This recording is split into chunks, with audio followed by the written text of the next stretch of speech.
आँखों में खुशी, लंबों पर हंसी, गम का कहीं नाम ना हो, गम का कहीं नाम ना हो। ऐसे बुलाए आपकी जिंदगी में इतनी खुशियाँ जिसकी कभी शाम ना हो, जिसकी कभी शाम ना हो। सुप्रभात मित्रों, आज दिनांक 2 जनवरी 2023। आज प्रेमचंद कक्षा का वर्ग परिपाठ है। मेरा नाम स्नेहा अविनाश पाटिल है। मैं आज के वर्ग परिपाठ का सूत्र संचालन कर रही हूँ। हर दिन का कोई ना कोई महत्व होता है, अर्थात इस दिन इस जहाँ पर कोई ना कोई घटनाएं हो चुकी होती है। इसलिए मैं आज का दिन का विशेष महत्व अर्थात दिन विशेष बताने के लिए तनिष्का भागवत और इससे विनती करती हूँ कि वह दिन विशेष बताए। सुप्रभात मित्रों, मेरा नाम तनिष्का भागवत और मैं आपको दिन विशेष बताने वाली हूँ। नंबर 1, 1757 पलासी के लड़ाई में अंग्रेजों ने बंगाल के नवाब मात दी। नंबर 2, 1885 पुणे यहाँ पर फर्ग्यून कॉलेज शुरू हुआ। नंबर 3, 1956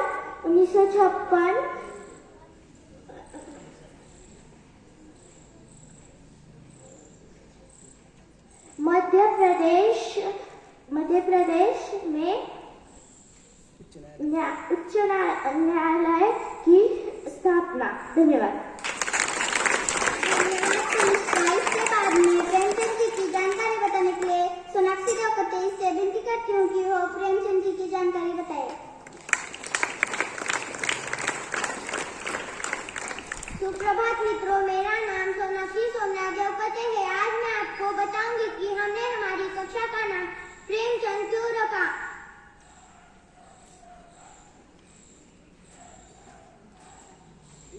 मित्रों, हिंदी साहित्य में अगर कोई महत्वपूर्ण व्यक्ति है तो वह प्रेमचंद जी है।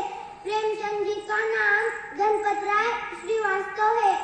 आपका जन्म 31 जुलाई 1880 को हुआ। आप हिंदी और उर्दू के सर्वाधिक लोकप्रिय उपन्यासकार, कहानीकार एवं विचारक थे।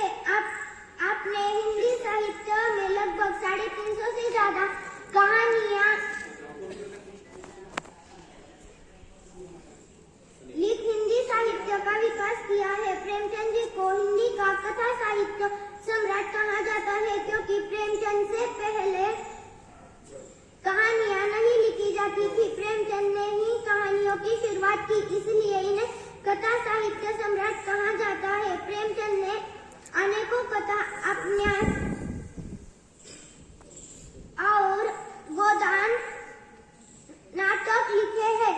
इन्होंने सेवादन, गबन, गोदान, कफन आदि ऐसी महान रचना लिखी है। प्रेमचंद जी की रचनाओं में स्त्री अत्याचार, मजदूरों का शोषण, जाति भेद आदि इस पर ज्यादा से ज्यादा महत्व दिया गया है। कफन इस उपन्यास में तो प्रेमचंद जी ने एक स्त्री के अत्याचार के बारे में लिखा है। जो स्त्री बचपन से मुसीबत का सामना करते जिंदगी गुजार देती है और मरने के बाद भी उसे कफन नहीं मिलता, अर्थात स्त्री के तकलीफ के बारे में बताया गया है। ऐसे महान साहित्यक जिन्होंने हिंदी का विकास तो किया लेकिन समाज के बुरे विचारों का मिटाने का कार्य किया। ऐसे महान प्रेमचंद की मृत्यु 8 अक्टूबर 1936। प्रेमचंद एक महान हिंदी के साहित्यकार थे, इसलिए हमने हमारी कक्षा का नाम प्रेमचंद रखा है। धन्यवाद।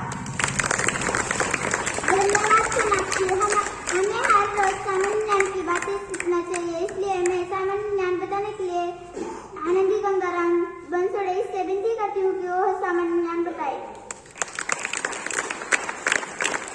सुप्रभात मित्रों, मेरा नाम आनंदी गंगाराम बंसोड़े। मैं आज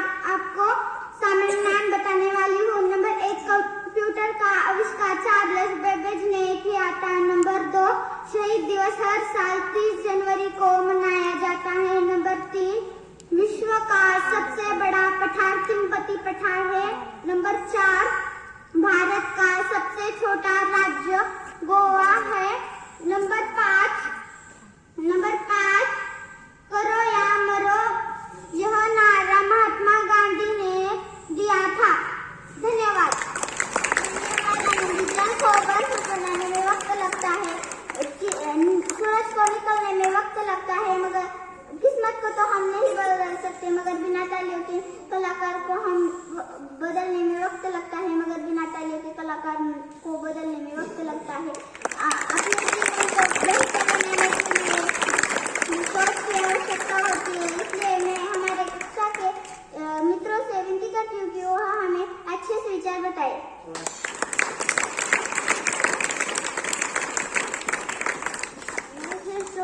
आत्मविश्वास है, लेकिन सिर्फ मैं ही श्रेष्ठ हूँ, यह अहंकार है। जो होगा देखा जाएगा, यह कायरात पूर्ण कथन है। जो चाहेंगे वो होगा, इन्हीं शब्दों में जीवन है। जब उस पर हंसाए तब तक उसी ने इतिहास रचा है। कोई व्यक्ति अपने जन्म से कोई व्यक्ति अपने कार्य से महान होता है, अपने जन्म से नहीं। इसके बाद हमारे वर्ग शिक्षक से विनती करती हूँ कि वह हमें कुछ जानकारी बताए।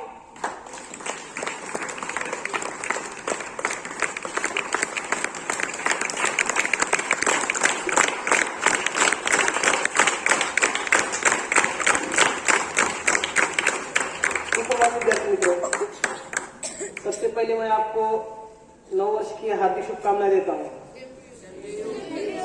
ठीक है, अभी आपने सेफ्टी की, आप बहुत अच्छी, लेकिन अब मैं आपको कुछ जानकारी देता हूँ नव वर्ष के बारे में, हम क्यों मनाते हैं। तो विद्यार्थी मित्रों, नव वर्ष की जो है, हमने कभी सोचा भी नहीं होगा कि हम मनाते हैं हर साल, क्यों मनाते हैं, कहां से इसकी शुरुआत हो गई। अर्थात इसको जो मनाने का जो सिलसिला है रोमन शासक से हुआ है। रोमन लोगों ने इसे सब में पहले बनाया है। ठीक है, जो रोमन जो शासक थे सब में पहले पुमा लोम्पुलिस, इसने जो है अपने कार्यकाल में एक कैलेंडर बनाया और उस कैलेंडर में जनवरी इसको पहला महीना बनाया। ठीक है, और उस समय 10 महीनों का एक वर्ष होता था, 10 महीने, और सप्ताह में 7 दिन नहीं बल्कि 8 दिन होते थे। 10 महीने का साल और 8 दिन का सप्ताह होता था। और उसने जो है पुमा लोम्पुलिस ने अपने रोमन देवता, प्रथम देवता जेनस, यानी उसके 2 मुख थे, एक सामने का और एक पीछे का, उस देवता के नाम पर जनवरी इस नाम पर रखा। सामने का मुख यानी क्या था, तो साल की शुरुआत थी, और पीछे का मुख यानी अंत था। लेकिन धीरे धीरे समय बढ़ा और उसके बाद ईसा पूर्व 1946 में जब रोमन शासक आए जूलियस सीजर, तो इन्होंने देखा कि भाई कोई इसकी जो है गणना नहीं हो रही, हमारे दिनों की और महीनों की कोई गणना नहीं हो रही।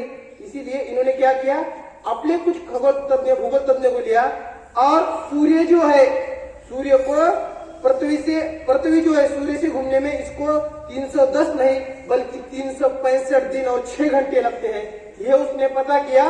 और उसने 12 महीनों का वर्ष किया और 1 जनवरी को जो है नया वर्ष घोषित किया।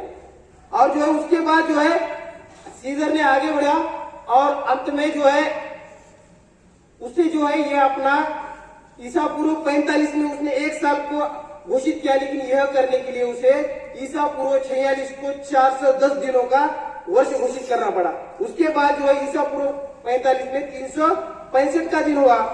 ईसा पूर्व 44 में रोमन शासक सीजर की हत्या की गई और उसकी हत्या की गई, पहले जो है 7वें महीने का नाम क्विंटिस था। जूलियट की हत्या होने के बाद 7वें महीने का नाम क्विंटिस से हटाकर जुलाई रख दिया गया। धीरे धीरे आगे बढ़ता गया, रोमन शासक का जो है विस्तार धीरे धीरे कम होता गया। उसका विस्तार जिस तरह कम होता गया, ईसाई धर्म का प्रसार उसी तरह बढ़ गया। ईसाई लोगों का मानना था कि 1 जनवरी हमारा नया वर्ष ना हो बल्कि 25 मार्च या 25 दिसंबर हो। 25 मार्च इसलिए क्योंकि जो है ईश्वर के दूत ने जो है ईसा मरी की माँ को जो है ये संदेश दिया था कि वो अपने पुत्र को यानी ईश्वर के दूत को इस दुनिया पर लाए। यानी ईसाई लोगों का मानना था 25 मार्च या 25 दिसंबर, हम जानते हैं 25 दिसंबर को ईसाई का सन यानी क्रिसमस होता है। ईसाई लोगों का ये मानना था। धीरे जो है ईसाई लोगों ने 25 मार्च या 25 दिसंबर को अपना नया वर्ष की शुरुआत करना शुरू की।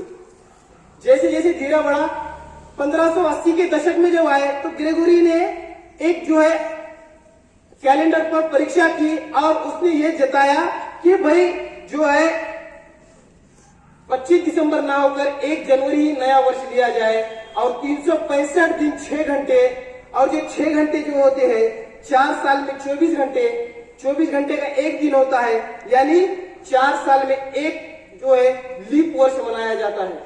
हम देखते हैं 4 साल को एक बार 29 फरवरी आती है ना, 2020 से अब 2024, उसके बाद 2028, यानी क्या है 6 घंटे जो है उसको पूर्ण करने का प्रयास है। और ग्रेगोरी ने जो बनाया उसका कैलेंडर सबने मान लिया।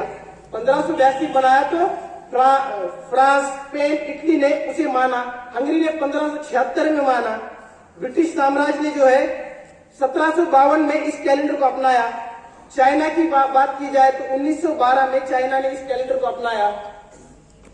रशिया ने जो है 1917 में और जापान ने 1972 में। हमारे भारत की जो बात की जाए तो देखिए 1752 में ब्रिटिश ने अपनाया और उस वक्त हमारे यहाँ पर ब्रिटिश का राज था, इसलिए 1752 में भी हमने ही अपनाया है। तो हम जो इस कैलेंडर को जो अपनाते हैं इसे ग्रेगोरियन कैलेंडर कहते हैं। तो आपको ये जानकारी होनी चाहिए। और रही बात कोई भी वर्ष की जो गणना होती है सूर्य या चंद्र के आधार पर होती है, इसीलिए ग्रेगोरियन यानी अर्थात ईसाई धर्म का जो ये है सूर्य पर आधारित होता है। अगर चंद्रों की बात की जाए, चंद्र गणना, तो उसके एक वर्ष का कालावधि होता है 354 दिन का। अर्थात मुस्लिम समाज जो है अपनी वर्ष की जो गणना है वो चंद्र गणना के यानी 354 दिन पर आधारित होता है। मुस्लिम अगर समाज की बात की जाए उनका पहला महीना देखा जाए तो मुहर्रम ये महीना होता है। अगर हमारे हिंदू समाज में देखा जाए तो चैत्र मास अर्थात गुड़ी पाड़वा जो है यहाँ पर नवीन वर्ष होता है। यह एक छोटी सी जानकारी थी जो आपको बतानी थी। और रही बात दूसरी, आप देख रहे होंगे मेरी कक्षा के आज परिपाठ है और सभी आपको लड़कियां दिख रही होगी। उसका भी कारण है क्योंकि कल 3 जनवरी है। 3 जनवरी यानी अपने भारत के प्रथम शिक्षिका सावित्रीबाई फुले का जन्मदिन है। उसी अवसर पर मैंने यहाँ पर सामने सभी जो है लड़कियां ली है। ठीक है, छोटी जानकारी मैंने आपको दी। धन्यवाद।